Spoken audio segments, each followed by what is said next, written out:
자리에 오신 여러분을 환영합니다.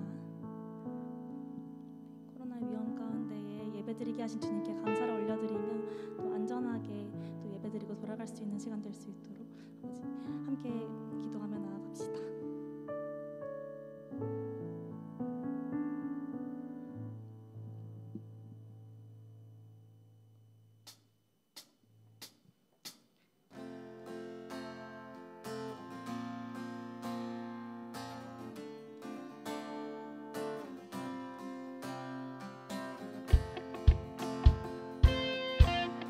우리 모두 자리에서 일어나 우리 구원하신 주님께 감사의 박수로 찬양하시겠습니다.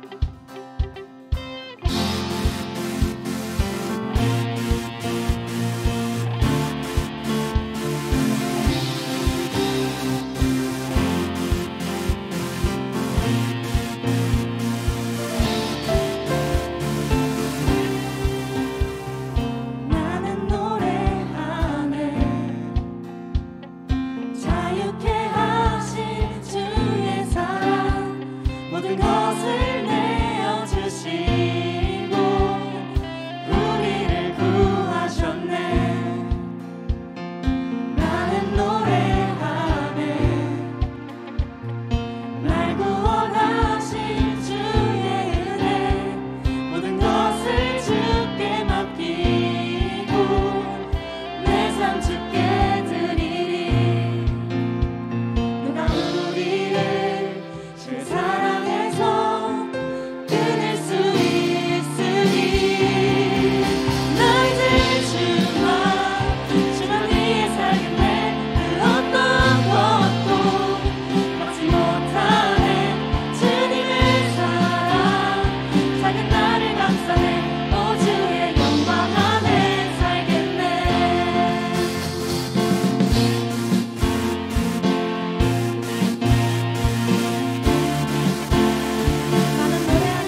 함께 기도하겠습니다. 지난 한 주간 우리의 삶을 되돌아보며 이 시간 하나님 앞에 간절한 마음으로 회개할 수 있기를 원합니다. 하나님의 자녀임에도 불구하고 세상에 속한 사람처럼 살아왔음을 고백합니다. 하나님이 아닌 다른 것들을 마음 가운데에 품고 살아왔었음을 고백합니다. 이 시간 그 모든 죄악된 모습들을 순간순간들을 늘어놓고 회개하오니 용서하여 주시옵소서. 그리스도의 보혈로 깨끗케 하사 예배하기에 부족함 없는, 예배를 통하여 부어주시는 그 은혜를 마음껏 누리기에 부족함 없는 나의 모든 모습이 될 수 있도록 은혜를 깨끗케 하시는 그 은혜를 허락하여 주시옵소서. 간절한 마음으로 함께 기도하겠습니다. 아버지 하나님, 이 시간 간절한 마음으로 기도합니다. 사랑하는 우리 고등학생들, 시험을 준비하며 또 코로나로 인하여 모이기 어렵고 두려운 상황 가운데에서 하나님을 예배하기 위해 저희 가운데 나오게 하심에 감사합니다. 그 중심과 그 마음을 아버지께서 기쁘게 보시고 아버지 하나님, 하늘의 신령한 축복으로 이들의 삶 가운데에 임재하여 주시고 역사하여 주시옵소서. 한 주간의 모든 죄악된 모습들을 아버지 앞에 내려놓고 얘기합니다. 하나님, 모든 아버지 보시기에 옳지 못했던 생각과 마음과 행동들 예수 그리스도의 그 보혈의 은혜를 의지하며 나아가오니 깨끗케 하사 예배하기에 부족함 없는, 예배를 통하여 부어주시는 그 놀라운 은혜와 축복을 받기에 부족함 없는 우리의 모든 모습이 될 수 있도록 그 은혜를 지금 우리 가운데 허락하여 주시옵소서. 이 예배를 통하여서 하나님을 경험하게 하시고 우리 중심 가운데 마음 가운데 온전히 하나님만 모실 수 있도록 결단하는 이 시간 되게 하여 주시옵소서. 예수님의 이름으로 감사하며 기도드립니다. 아멘. 사도신경으로 우리의 신앙을 하나님 앞에 고백합니다. 여러분은 어떤 하나님을 경배하며 섬기십니까? 나는 전능하신 아버지 하나님, 천지의 창조주를 믿습니다. 여러분은 자신의 구원을 위해 누구를 믿습니까? 나는 그의 유일하신 아들 우리 주 예수 그리스도를 믿습니다.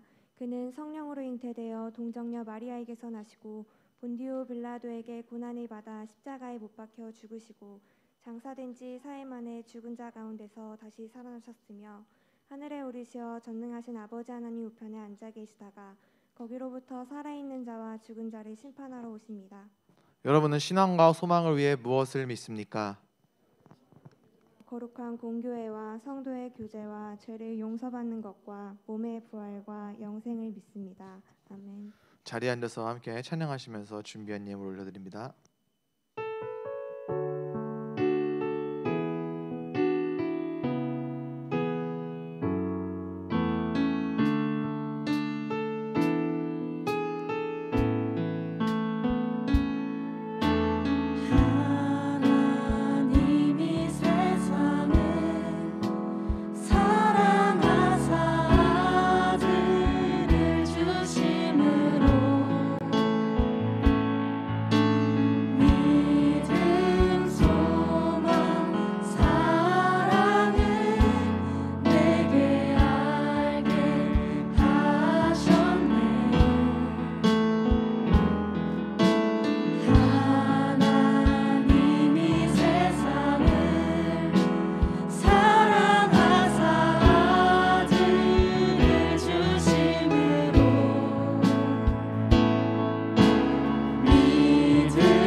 기도하겠습니다.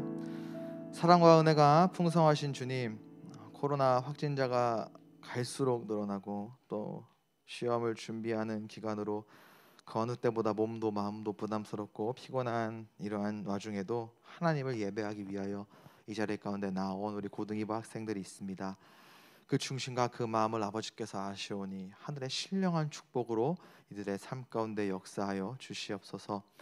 그 어느 때보다 예배하기 힘든 지금이지만 더 열심으로 예배할 때 이 예배를 통하여 살아계신 그 하나님을 경험하게 하사 평생토록 하나님을 예배하며 살아가는 우리가 되게 하여 주시옵소서.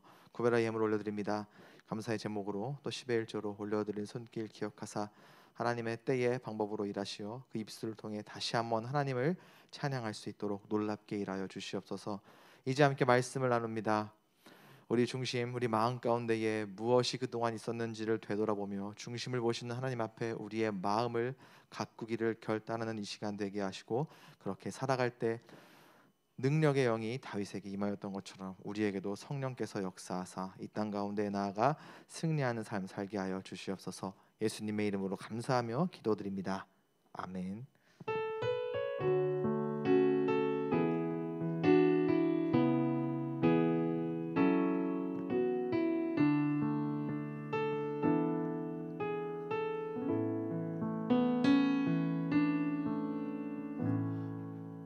말씀 보겠습니다. 오늘 말씀 사무엘상 16장 1절부터 13절까지 말씀입니다. 네, 저희 여름에 찍었는데 벌써 이제 가을이에요. 그렇죠? 사진의 주인공은 오늘 오질 않았습니다. 친한 친구들은 안부 전해주세요. 네. 넌 오늘 예배 때 등장했는데 어디에서 무엇을 하고 있었니? 이렇게 안부 좀 전해주시고요.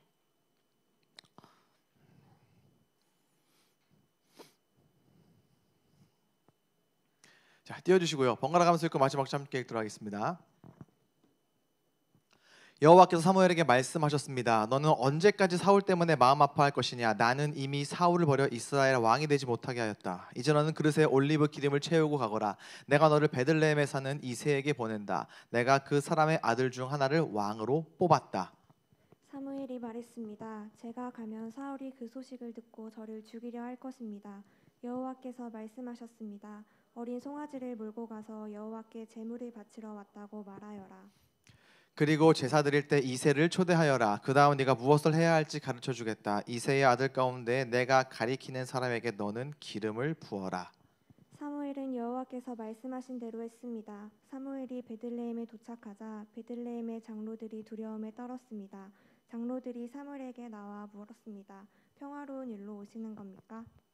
그렇소, 평화로운 일로 왔소. 여호와께 제물을 바치려고 왔소. 여호와를 위해 스스로 거룩하게 한 다음 나와 함께 제사를 드립시다 하고 사무엘이 대답했습니다. 사무엘은 이새와 그의 아들들을 여호와 앞에서 거룩하고 깨끗하게 한 뒤 그들을 제사에 초대하였습니다. 이새와 그의 아들들이 도착했을 때 사무엘은 엘리압을 보았습니다. 사무엘은 생각하였습니다. 틀림없이 여호와께서는 여기 서 있는 이 사람을 뽑으셨을 것이다. 그러나 여호와께서 사무엘에게 말씀하셨습니다. 엘리압의 멋있는 모습과 키 큰 모습을 보지 마라. 나는 엘리압을 뽑지 않았다. 내가 보는 것은 사람이 보는 것과 같지 않다. 사람은 겉모양을 보지만 나 여호와는 마음을 본다. 이어서 이새는 아비나답을 불러 사무엘 옆으로 지나가게 했습니다. 사무엘이 말했습니다. 여호와께서는 이 사람도 뽑지 않으셨소. 그러자 이새는 산마를 지나가게 했으나 사무엘은 또 이렇게 말했습니다. 아니요, 여호와께서는 이 사람도 뽑지 않으셨소. 이새는 자기 아들 7명을 사무엘 앞으로 지나가게 했습니다. 그러나 사무엘은 여호와께서는 이 아들들 중 누구도 뽑지 않으셨소라고 이새에게 말했습니다. 그리고 나서 사무엘이 이새에게 물었습니다. 여기에 있는 아들이 전부요? 이새가 대답했습니다. 막내 아들이 더 있습니다. 그 아이는 밖에서 양들을 돌보고 있습니다. 사무엘이 말했습니다. 그 아이를 불러오시오. 그 아이가 오기 전까지 식탁에 앉지 않겠소. 그리하여 이새는 사람을 보내어 자기 막내 아들을 불러오게 하였습니다. 이새의 막내 아들은 살결이 불그스레하고 눈이 빛나는 잘생긴 소년이었습니다. 여호와께서 사무엘에게 말씀하셨습니다. 자, 바로 이 소년이다. 일어나 그대에게 기름을 부어라. 함께 읽겠습니다. 사무엘은 올리브 기름이 든 그릇을 가지고 형제들이 보는 앞에서 이새의 막내 아들에게 기름을 부었습니다. 그날부터 여호와의 영이 큰 힘으로 다윗에게 들어갔습니다. 이 일이 있은 후에 사무엘은 라마로 돌아갔습니다. 아멘. 코로나 확진자가 어마어마하게 치워주세요. 네. 놀라라. 코로나 확진자가 어마어마하게 늘어나더라고요. 네, 거의 뭐 3,000명이 넘었나요? 2,300명 넘은 것까지 봤는데,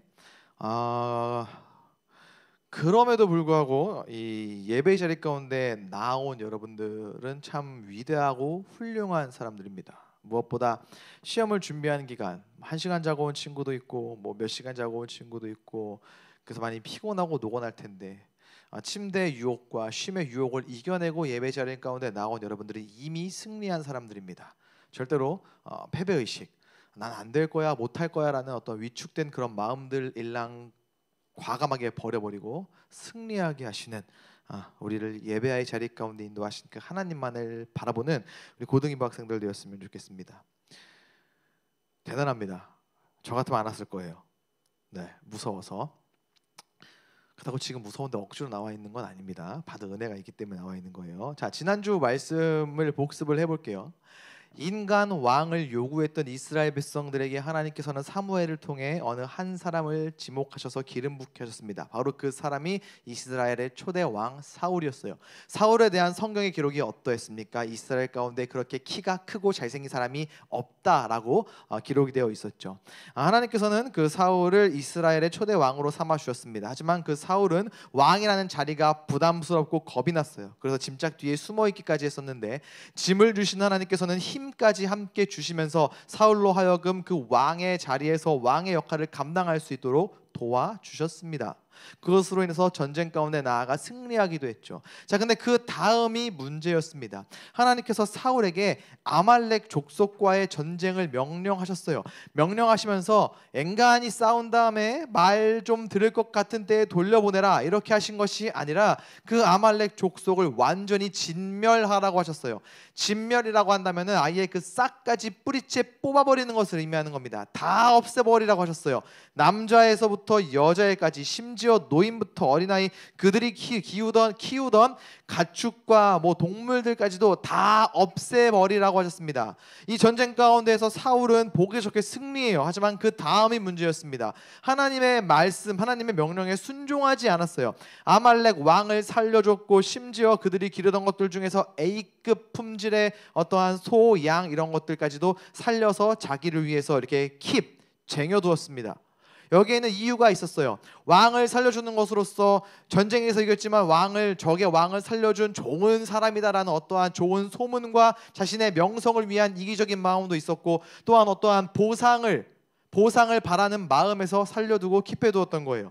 철저하게 자기 중심적인 하나님의 명령과 하나님의 말씀보다는 자신의 생각과 자기 자신만을 의지하는 마음이 더 컸고 그것을 따라서 그렇게 행동했던 거예요. 하나님께서는 그러한 사울을 보시고 왕으로 뽑은 것을 후회하셨다고 합니다.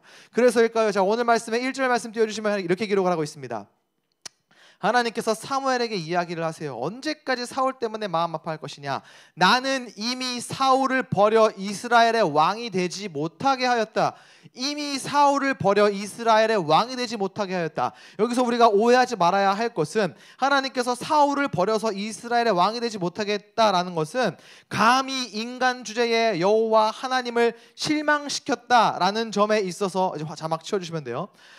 징계와 벌을 주기 위해서 이스라엘의 어떤 왕에서 폐위시키는 게 아니었어요.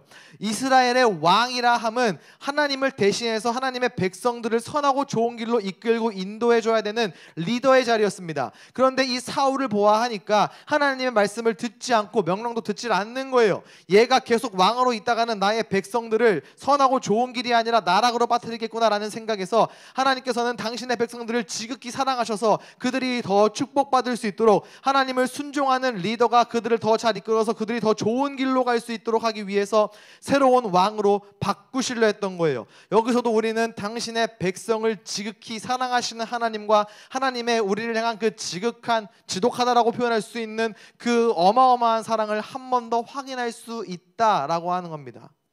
하나님께서는 그래서 사무엘 선지자로 하여금 사울에게 기름을 부었던 그 사무엘로 하여금 베들레헴으로 가게 합니다. 베들레헴에 가면은 이새라고 하는 사람이 있을 것이다. 그의 아들들 중에서 내가 한 명 콕 집어서 왕으로 뽑아놨으니 그에게 가서 기름을 부어라. 자, 2절 말씀 한번 띄워주시겠어요? 사무엘이 이렇게 이야기합니다. 하나님, 제가 그 베들레헴에 가면은 기름 부으러 간다는 소식을 사울이 들으면 저를 죽이려고 할 것입니다. 자, 왜 사울이 사무엘을 저 소식을 듣고 죽이려고 할까요? 사무엘이 다른 사람에게 기름을 붓는다라는 것은 더 이상 사울이 이스라엘의 왕 노릇할 수 없음을 의미하는 거잖아요. 하나님께서 사무엘을 통해 사울을 폐위시키고 새로운 왕을 세운다는 것이 사울의 귀에 들리면 당연히 사울은 사무엘을 죽일 수밖에 없겠죠. 더 왕의 자리에 있기 위해서, 더 이스라엘의 왕으로서의 그 시간을 늘리기 위해서 사무엘을 죽일 만한 어떠한 합리적이고 마땅해 보이는 이유가 있다라는 거예요. 사무엘은 그게 두려웠어요. 그래서 하나님께 저를 죽이려고 하면 어떻게 합니까? 다시 2절 말씀 보여주시겠어요? 하나님께서 이야기하세요. 어린 송아지를 몰고 가서 여호와께 제물을 바치고 왔다고 말하여라.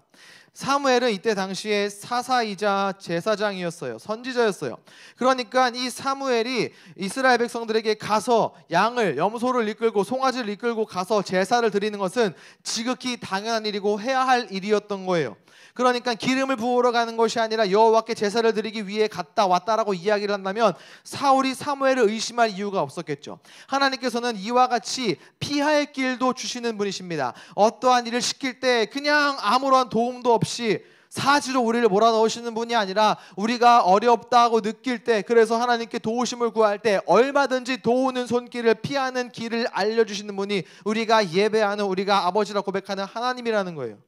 자, 사무엘은 이 이야기를 듣고 베들레헴으로 갑니다. 베들레헴으로 가는데요, 4절 말씀 띄워주시겠어요? 이렇게 기록을 하고 있습니다.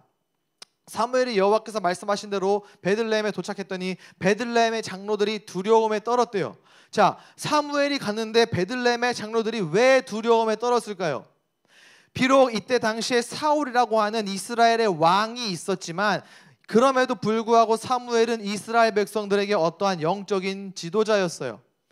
왕이 있었지만 선지자로서, 사사로서 이 이스라엘 백성들은 사무엘의 역할과, 자막 빼주셔야 돼요, 사무엘의 역할과 그 권위를 인정할 수밖에 없었습니다. 그러니까 사무엘이 이 마을 동네에 왔다는 것 자체가 부담이었던 거예요. 혹시 우리가 뭘 잘못해서 혼내러 왔을까? 이렇게 생각하면 편해요. 여러분들이 집에서 쉬고 있어요. 근데 전화기가 잉 이러고 울립니다. 땅따라땅땅땅땅땅땅땅, 뭐 아이폰 이렇게 울리겠죠. 딱 반대폰을 봤는데 뭐라고 떠요? 담임쌤, 담임 선생님. 그러면 선생님, how are you? 이렇게 반갑게 전화 받을 수 있는 사람 여기서 몇 명이나 되겠어요? 고민하지 않겠습니까? 뭐 잘못했지? 내가 뭐 수행평가 안 냈나? 고민되지 않습니까? 저는 그럴 때가 많아요. 집에서 이렇게 쉬고 있는 저녁에 전화가 옵니다. 징 이렇게 울려요. 딱 보면 누가 떠? 담임 목사님. 담임. 그때부터 온갖 정신을 막 집중하는 거. 내가 뭘 잘못했지? 뭘 보고 안 했지? 핸드폰을 바라보면서 잉하면 올 때마다 이거를 지금 받아야 돼, 말아야 돼. 옆에서 딸이 왜 누군데 받아? 이러고 건들지 마, 건들지 마. 우리 다 죽을 수도 있어. 이러면서 막 담임 목사님 울리니까 어떡하지 하다가 주님 나로 이번만 가게 하사. 제발 이번에 환란을 면케하소서. 그리고 전화 버튼을 누르기 전에 딱 이렇게 들고 막 가가지고 방에 들어가지고 심호흡하면 예 목사님 김상훈입니다. 제발 그러면 별거 아니요? 이러면서 그냥 이렇게 하고 통화를 끊을 때 막 온몸에 땀이 나가지고 전화를 90도로 이러고 받아요. 죄송합니다. 이러면서. 유튜브 지금 혹시 나가고 있습니까, 기환 쌤? 네. 그 혹시 접속자 중에 뭐 이렇게 CHOBON 이렇게 뜨면은 조용히 강퇴 처리 해주세요. 네. 이 장로들도 두려웠던 거예요. 사사가 우리 마을에 온다고 하니까 우리가 뭘 잘못했지? 우리 혼내러 오는 거 아니야? 하나님의 심판의 말씀 전하러 오는 거 아니야? 그래서 4절 말씀 다시 한번 보여주시겠어요? 이렇게 물어보는 거예요. 평화로운 일로 오시는 겁니까? 그러니까 오셨는데 우리 혼내러 온 거 아니죠? 좋은 일로 오신 거죠? 그러니까 5절 말씀에 뭐라고 해요? 평화로운 일로 왔다. 여호와께 제물을 바치려고 왔다. 거룩하게 한 다음에 우리 함께 예배하자. 사무엘의 이야기예요. 그 다음에 이새와 그의 아들들을 여호와 앞에서 거룩하게 하고 그들을 초대합니다. 이새의 아들들을 이 제사의 자리에 초대하는 거예요. 자, 여기서 이제 이새라는 사람의 집안에 대해서 잠깐 이야기를 하겠습니다. 여기서 퀴즈 낼게요. 그러니까 맞추면은 문화상품권 2장에서 석 장 나갑니다. 우리가 창세기부터 지금 사무엘상까지 말씀을 쭉 이렇게 이어서 보고 있습니다. 그 중에 이방 여인이었지만 은혜로 말미암아 예수 그리스도의 조상이 되었던 한 여인의 이야기를 우리가 말씀을 통해서 나누었거든요. 혹시 이 여인의 이름을 아는 사람 있습니까? 준? 너는 알 것 같으니까 너는 킵. 너는 알아. 그러니까 너 말고 알아. 너도 줄게 선물. 자, 내 마음에 했다. 이거 받아라. 이 여인의 이름을 아는 사람 한번. 나는 이 여인의 이름을 안다. 자, 우리 혜윤이 뭐라고? 르. 자, 정확하게 이야기해요. 자, 1번 르, 2번 롯, 3번 리읒, 4번 룻. 혜윤이 몇 번? 4번 룻. 정답. 혜윤이에게는 선물로 제가 특별히 3시간 안수기도, 무릎 꿇고 3시간 연속으로 안수기도, 1시간도 아니고 2시간도 아니고 3시간 룻. 자, 이 룻이 보아스와 결혼해서 오벳을 낳았고요. 이 오벳이 나중에 낳은 자녀가 바로 이새였어요. 자, 여러분들 기억 못하겠지만 보아스는 베들레헴에서 유력한 집안의 사람이었어요. 그러니까 돈이 많고 권력이 있는 집안의 사람이었어요. 이 말을 조금 더 이어서 가보면 이새 또한 유력 집안의 자손이었기 때문에 유력한 집안의 사람과 그의 아들들이 제사의 자리에 초대되었구나라고 생각할 수 있는데 아니었습니다. 이후에 사무엘상 말씀들을 통해서 추측해 본다면 이때 당시에 이새의 집안은 보아스 때처럼 유력하거나 부자 집안이 아니었어요. 시간이 흐르면서 좀 사건으로 인해 집안이 좀 몰락했던 것 같아요. 그냥 결코 막 부자여서 그 동네 유력한 유지여서 이 제사의 자리에 초대된 게 아니었어요. 옛날에는 잘 살았지만 지금은 어느 정도 몰락한, 왕이 가문의 이름조차 알지 못하는 그러한 이새와 그의 아들들이 제사의 자리에 초대되었다라는 겁니다. 자, 6절 말씀 한번 보여주시겠어요? 자, 그의 이새의 아들들이 쭉 이렇게 도착을 했죠. 사무엘이 엘리압을 보았습니다. 아마 이새의 첫째 아들이었을 거예요. 사무엘이 이렇게 생각합니다. 틀림없이 여호와께서는 이 엘리압을 뽑으셨을 것이다. 사무엘이 이렇게 생각을 하는 거예요. 얘가 이 사울 다음에 100% 얘가 왕이다. 왜요? 7절 말씀에 이렇게 기록하고 있거든요. 엘리압의 멋있는 모습과 키 큰 모습. 엘리압은 와꾸가 좋았구나. 키는 185 정도 되고 얼굴은 굉장히 잘생겼구나. 우리가 생각해 볼 수가 있죠. 사실 사무엘이 엘리압을 보면서 얘가 왕이구나 라고 생각할 수밖에 없었습니다. 왜냐하면은요, 잠깐 빼주시고요. 왜냐하면은요, 지금 사무엘이 이전에 기름 부었던 이 사울도 성경 말씀을 통해서 우리가 알았잖아요. 이스라엘 중에 그렇게 키가 크고 잘생긴 사람이 없었다고. 그러니까 사무엘은 이미 이전에 기름 부었던 왕에 대한 이미지가 있었던 거예요.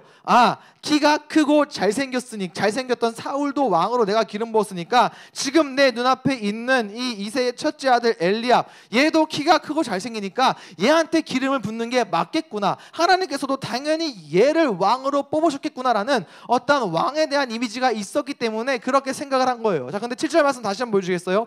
하나님께서 이야기하시는 거예요. 사무엘한테 뭐라고요? 엘리압의 멋있는 모습과 키 큰 모습을 보지 말아라. 나는 엘리압 안 뽑았다. 내가 보는 건 니들이 보는 것과 같지 않다. 사람은 겉모양을 보지만 나 여호와는 마음을 본다. 여러분, 이 말씀이 우리에게 얼마나 큰 위로가 됩니까? 이게 우리에게 가장 큰 위로예요. 여러분, 만약에 하나님이 겉모습을 보시는 분이었다면 우리 소망 없어요. 우리 답이 없어요. 하나님이 외모를 보고 구원을 베푸시는 분이면 우리 중에 구원받을 사람 나밖에 없습니다. 나밖에 없어요. 얼굴 순으로 천국과 지옥이 갈린다면 저는 천국에서 여러분들 지옥 불구덩이에서 막 뜨거워가지고 이럴 때 나 혼자 천국에서 니네 어떡하니, 그러게 왜 못생기게 태어났니, 이렇게 이야기하고 있을 거예요. 만약에 하나님이 겉모습을 보시는 분이어서 우리의 실력으로 구원을 베푸시는 분이다, 우리는 모두 지옥행 KTX 특등실에 타고 있는 사람들일 거예요.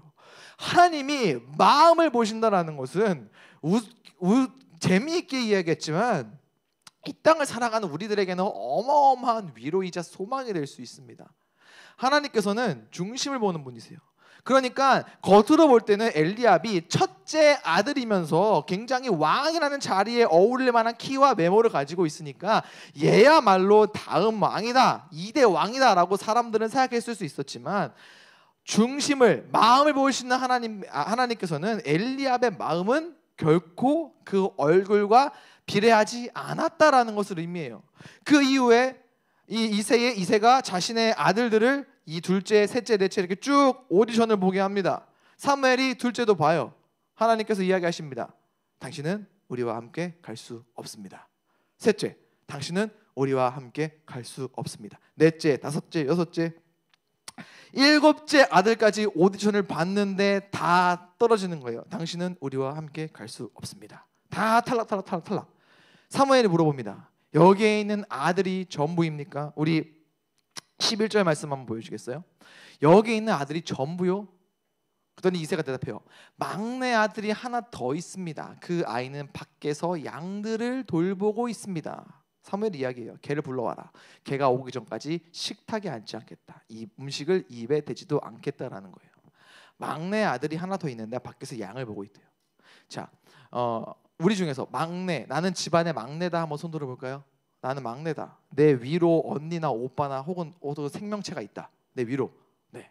지금이야 막내 하면은 쪼꼬미, 소중이, 집안의 어떠한 귀요미, 약간 이런 그 느낌이 있어야 되는데 여러분들 보니까 별로 그렇게 안 보여요. 네, 그렇게 소중해 보이지 않는데 이때 당시에 막내는 요즘 막내랑 약간 달랐습니다. 물론 부모의 사랑을 독차지하기는 했지만 결코 집안에서의 그 존재감이 크지 않았어요. 저희 집도 막내의 존재감이 어마어마합니다. 밥만 먹으면은 막 요새 좀비 모드가 돼가지고 이러고 와서 온갖 음식을 다 끄집어내려요. 먹지도 못하는 거 꼭 손으로 집어요. 이틀 전에 LA 갈비를 손으로 집으려고 그래가지고 숟가락으로 머리 때릴 뻔했습니다. 감히 신성한 고기를 더럽혀? 딱! 지금이야 막내가 조건이었지만 이때 당시의 막내는 첫째 아들이 많은 재산을 물려받는 것과는 다르게 재산도 물려받지 못할 뿐더러 집안 일을 하면서 조용히 지내는 존재감이 굉장히 미비했던 게 바로 막내 아들이었어요. 그러니까 지금 오늘 말씀에 저 막내 아들도 이 제사장이 초대하는 제사의 자리에 오지 못한 거예요. 존재감이 없으니까. 얘가 왔는지 안 왔는지도 어쩌면 몰랐을 수도 있어요. 이 중요한 자리에 굳이 데리고 가지 않아도 될 만큼 그저 그러한 존재였다라는 거예요. 근데 지금 이 사무엘이 그 존재감 미비한 그 막내를 데리고 와라. 걔가 올 때까지 나는 밥을 먹지 않을 것이다 라고 이야기를 하는 겁니다. 그리고 나서 12절 말씀이요. 막내 아들이 옵니다. 이렇게 기록을 하고 있어요. 이새의 막내 아들은 살결이 불그스레하고 눈이 빛나는 잘생긴 소년이었습니다. 그러면 그렇지. 역시 하나님 외모를 보시는 분이구나. 우리에게는 아무 소망이 없구나. 불러오지 않았던 막내 아들마저도 살결이 불그스레하고 잘생기면은 이 말씀을 읽는 우리는 어떻게 하란 말인가? 라면서 굉장히 속상하고 열받을 수 있습니다. 우리도 그런 마음 있지 않아요? 우리가 원해서 키 작게 자라고 있습니까? 저도 키 크고 싶어요. 저도 180 창공 위에 있는 공기 마셔보고 싶고 바지를 샀을 때 바지 단을 안 자르고 입어보고 싶어요. 바지값보다 수선비가 더 들어요. 바지를 사면은 내가 입는 길보다 자르는 길이가 더 길 때도 있어요. 짜증나요. 왜 내 몸은 이렇게 하찮게 태어났을까? 하나님도 막내 아들 잘생겨서 뽑으신 거 아닌가? 아닙니다. 이 막내의 형들 중에는 물론 다 그렇지 않을 수도 있지만 잘생긴 형들도 분명히 있었어요.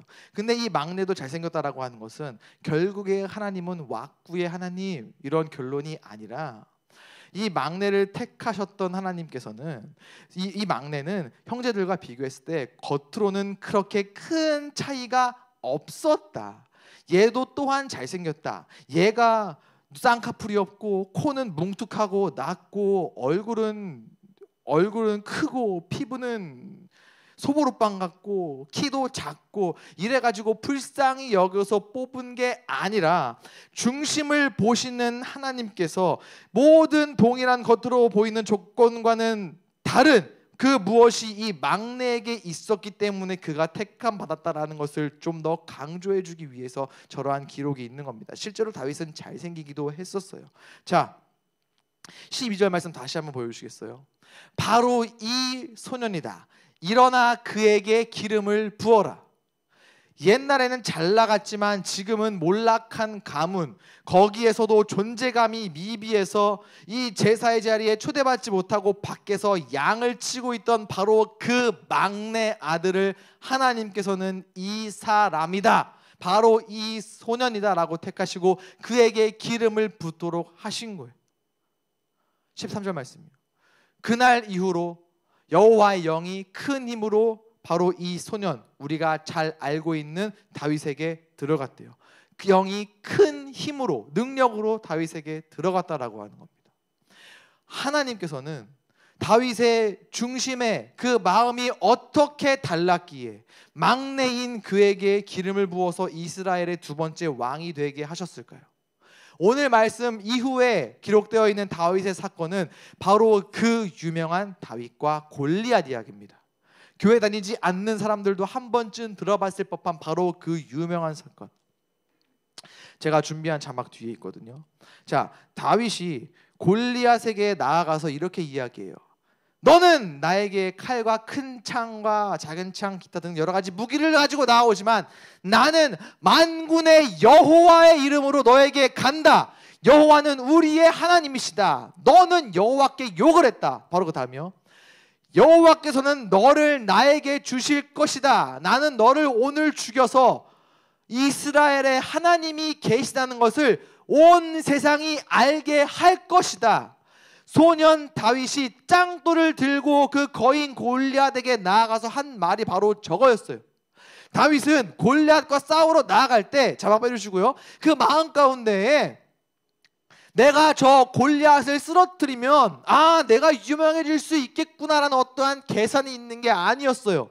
내가 저 골리앗을 때려잡으면 내가 어마어마한 상금을 받을 수 있겠구나, 막 계산기를 두드리면서 내가 지금 비록 겁이 나지만 저 나가서 골리앗을 싸워서 혹시라도 이긴다면 나에게 뭔가 이득이 있지 않을까라는 자기 중심적인 자기의 욕심을 채우기 위한 그러한 마음은 전혀 없었어요. 그 마음 가운데에 오직 여호와 하나님이 계셨어요.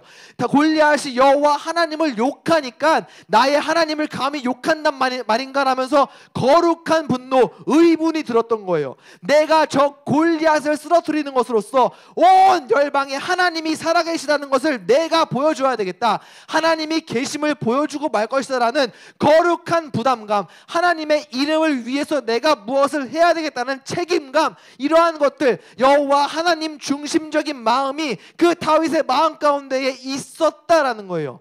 하나님께서는 그 다윗의 마음을 보시고 비록 막내였지만, 망해버린 집안의 막내 아들이었지만 그러한 다윗을 콕 집어서 그에게 기름을 부어주시고 그날부터 하나님의 영이, 능력의 영이 다윗에게 임해가지고 다윗은 우리가 아는 것처럼 이스라엘의 성공적으로 후기고 훌륭한 왕으로서 살아갈 수 있었다라는 겁니다. 하나님은요, 여러분, 우리의 마음과 우리의 중심을 보는 분이세요. 그렇다면 우리는 무엇을 가꾸어야겠습니까? 보시는 것을 가꾸어야 되지 않겠습니까? 요새 그 TV 프로그램 중에 스우파? 그거 아주 유명하더라고요. 스트릿 우먼 파이터? 맞아요? 나는 제목만 듣고 여자끼리 싸우는 건 줄 알았어요. 막 씩 이러면서. 그랬더니 이 댄스 배틀을 하는 거더라고요. 또 보면서 내 안에 있던 어떤 댄스의 본능이 지금 막 꿈틀거리고 있는데 누르고 있습니다. 이게 좀 절제해야 돼가지고. 여러분, 만약에 예를 들어서 제가 수우파에 나간다고 해봐요. 비웃지 마요. 자, 내가 수우파에 나가기로 신청을 했어. 그럼 저는 뭘 연습해야 돼요? 춤 실력을 연습해야죠. 연습해야죠. 뼈가 부서져라 막 이렇게 춤춰야 되지 않겠습니까? 수우파 나간다고 하면서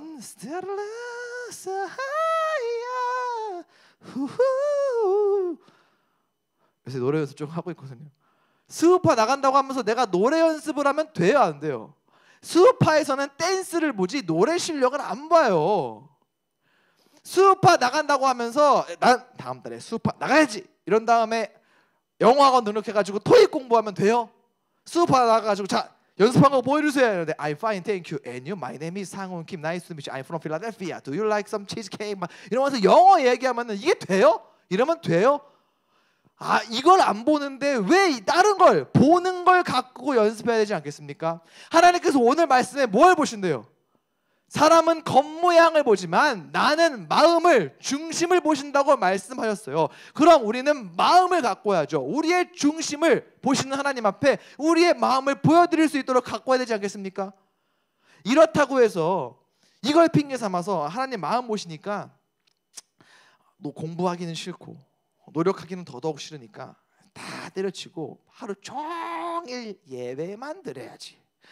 수요 예배도 가고 금요 예배도 가고 토세도 가고 주일 예배도 가고 저녁 예배도 가고 예배 열심히 하면은 내 마음의 중심을 하나님께서 보시고 너는 비록 공부하지 않고 노력하지 않지만 내가 도우는 영을, 능력의 영을 너에게 주겠노라 하시지 않을까라는 요행으로 노력도 안 하고 최선을 다하지 않고 그냥 예배 하나님 하나님께서 절대로 기뻐하지 않으십니다. 우리는요, 주어진 상황 가운데에서 최선을 다해야 돼요. 하나님께서는 그런 사람을 더 기뻐하십니다. 공부면 공부, 뭐 실습이면 실습, 실기면 실기, 예체능이면 예체능, 취업이면 취업, 무엇이든 간에 우리는 주어진 환경 가운데에서 최선을 다해야 되는 거예요. 그러나 최선을 다하면서도 우리 마음 가운데에 무엇이 있는가, 내가 무엇을 위해서, 무엇으로 인하여서 최선을 다하고 있는가, 날마다 되돌아보면서 우리의 마음을 가꾸어 나아가야 하는 겁니다.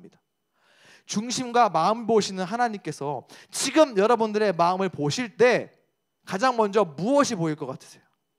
중심과 마음을 보시는 하나님께서 여러분의 마음을 딱 스캔했을 때 가장 먼저 무엇이 보일 것 같습니까? 나의 성공, 나 혼자만의 잘됨, 나만의 만족, 유익, 이러한 것들이 먼저 보인다면요, 그것들이 하나님 앞에 가장 먼저 보일 것 같다면요, 우리는 하나님의 도우심, 오늘 말씀 다윗에게 임했던 그 능력의 영, 우리는 결코 기대할 수 없습니다. 중심과 마음을 보시는 하나님 앞에 우리의 마음을 가꿀 수 있기를 원합니다. 우리의 중심과 우리의 마음이 온전히 하나님으로만 채워질 수 있도록 하나님을 향한 열심과 하나님을 위한 최선으로 가득 찰 수 있도록 하나님께서 지금 당장 내 마음을 보시고 너의 마음 가운데에 나로 가득하구나, 나를 위해서 네가 살아가기 위해 애쓰고 있구나, 나를 위한 열심으로 거룩한 부담감을 가지고 최선을 다해서 살아가고 있구나, 여러분의 그 중심과 마음을 보시면서 기뻐하시고 그러한 여러분들에게 능력의 영을 허락하실 수 있기를 우리 주 예수 그리스도의 이름으로 간절히 축복합니다. 그럴 때 우리의 인생은 이 땅 가운데에서 승리자의 인생으로 살아갈 수 있는 줄로 믿습니다. 비록 보잘것없는 가문의 막내 아들이었다 할지라도, 동일하게 비록 학원도 많이 못 다니는 것 같고 노력은 하고 있지만 뭔가 부족한 것 같다 할지라도 그 중심이 하나님으로 꽉 사로잡혀 있다면, 그 마음 가운데 하나님을 향한 열심으로 온전히 채워져 있다면 상황과 환경을 뛰어넘어 일하시는 그 하나님께서 여러분들의 삶을, 여러분들의 인생의 앞길을 놀랍게 축복하시고 시온의 도로를 활짝 열어주실 줄로 믿습니다. 우리 시간 그 하나님 앞에 간절한 마음으로 기도했으면 좋겠습니다. 하나님, 나의 중심과 나의 마음이 세상적인 성공과 나의 만족과 유익만으로 가득 차는 것이 아니라 하나님을 향한 열심으로, 하나님을 향한 최선으로 온전히 하나님과 예수 그리스도로만 가득 찰 수 있도록 나의 마음을 주님께서 만져주시고 나 또한 나의 마음을 그렇게 가꾸어 나아갈 수 있도록 주님 인도하여 주시고 거룩한 마음을 우리 가운데 허락하여 주시옵소서라고 우리 간절한 마음으로 함께 기도했으면 좋겠습니다. 기도하겠습니다. 거룩하신 아버지 하나님 감사합니다. 사랑하는 우리 고등이 박사님과 함께 말씀을 나눴습니다.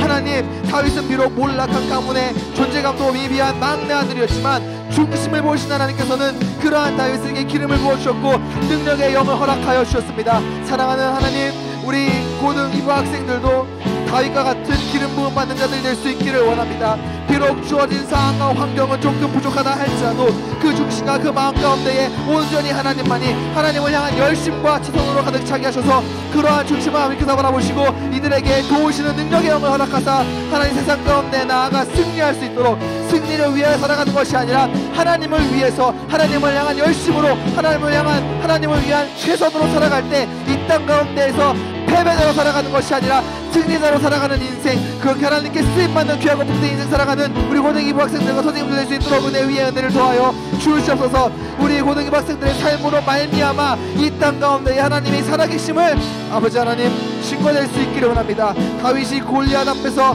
내가 너를 쓰러뜨리는 것으로 인하여 온 열방에 하나님이 존재함을 보여주겠노라 선포했던 것처럼 하나님 그 중심과 그 마음 가운데 하나님으로 가득 찬 우리 고등이부 학생들의 삶 가운데 나아가 이들의 삶으로 인하여서 하나님이 증거되게 하시고 하나님의 능력이 증거되게 하시고 하나님의 존재가 선포되게 하시어 하나님께 귀하게 쓰임받는 복된 인생으로 살아가는 우리 고등이부 학생들과 선생님들 될 수 있도록 은혜 위에 은혜를 더하여 주시옵소서. 주님 감사합니다. 우리 마지막으로 자리에서 일어나서 함께 찬양했으면 좋겠습니다. 우리 아까 마지막에 했던 찬양 하늘의 문을 여소서라는 찬양인데요, 가사를 보면 이렇게 고백을 하고 있습니다. 이곳에 오셔서 이곳에 앉으소서, 이곳에서 드리는 예배를 받으소서. 바로 이곳이 우리의 마음이 될 수 있기를 원합니다. 주님, 내 마음 가운데에 오셔서 내 마음 가운데에 좌정하시고 거기에서 그곳에서 전심으로 드리는 예배를 받아 주시옵소서. 내 마음 가운데에 온전히 주님만이, 오직 주님의 이름만이 가득 찰 수 있도록 내 마음 가운데 역사하여 주시옵소서. 이러한 마음으로 이 시간 우리 함께 고백했으면 좋겠습니다.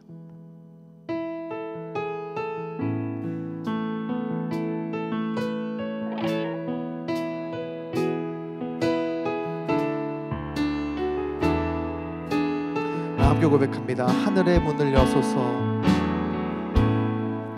하늘의 문을 여소서, 이곳을 주목하소서. 주를 향한 노래가 꺼지지 않으니 하늘을 열고 보소서. 이곳에 임재하여 주시옵소서. 우리의 마음이 주님을 기다립니다. 주님을 기다립니다. 기도의 향기가 하늘에 닿으니 주님 우리 마음 가운데 임재하여 주시옵소서. 주여 임재하여 주소서. 이곳에 오셔서 이곳에 앉으소서. 이곳에서 드리는 예배를 받으소서. 주님의 이름이, 주님의 이름만이, 오직 주의 이름만 이곳에 이곳에 오셔서 이곳에 우리 마음 가운데 앉아 주시옵소서.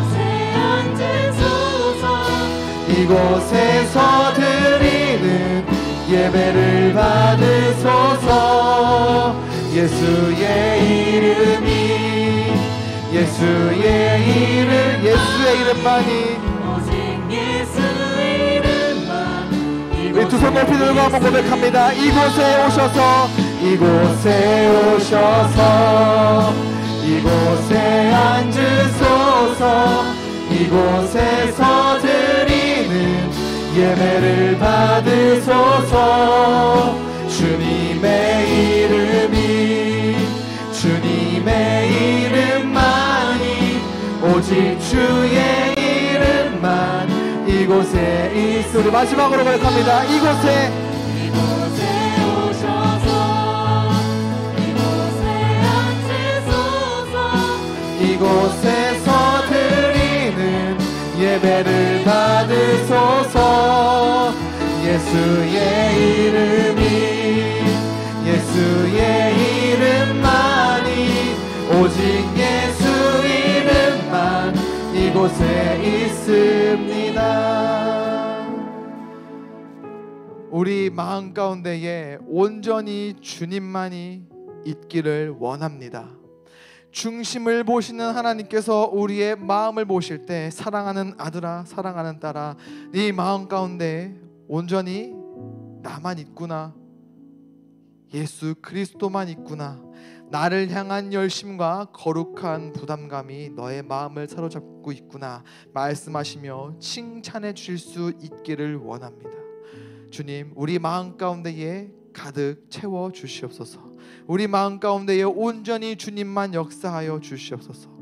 그리하여 중심을 보신 하나님께서 다윗의 마음을 보시며 성령을 허락하셨듯 사랑하는 우리 고등이부 학생들과 선생님들의 중심을 보시며 도우시는 하나님, 능력의 영이신 성령님을 기름 부어 줄 수 있도록 우리의 마음을, 우리의 생각을 다스려 주시고 만져 주시옵소서. 새롭게 시작되는 한 주는 우리의 마음이 온전히 하나님을 향한 열심과 최선으로 가득 찰 수 있기를 원합니다. 그렇게 살아가는 것으로 말미암아 하나님의 능력을 경험하는 우리의 하루하루가 되게 하시고, 그렇게 평생 하나님의 능력으로 말미암아 살아가는 우리 고등이부 학생들과 선생님들 되게 하여 주시옵소서. 질병의 위험이 끝날 줄 모르고 계속되고 있습니다. 이 가운데에서도 불같은 눈으로 우리 학생들, 선생님들을 지켜주시며 다음 주 만나 함께 예배하는 그 순간까지 항상 함께 하여 주시고, 또 시험을 준비하는 기간 가운데 있사오니 지혜와 명철을 갑절로 이들에게 허락하여 주시옵소서. 우리 주 예수 그리스도의 은혜와 하나님의 사랑과 성령님의 함께하심이 중심을 보시는 하나님 앞에 그 마음 가운데 온전히 하나님을 위한 열심과 최선으로 그 마음을 가득 채우기를 결단하며 나아가는 사랑하는 우리 고등이부 학생들과 선생님들 마음 가운데에 거하는 학교와 가정과 직장과 이들의 머리 위에 영원토록 함께 하옵시기를 간절히 축원하옵나이다. 아멘.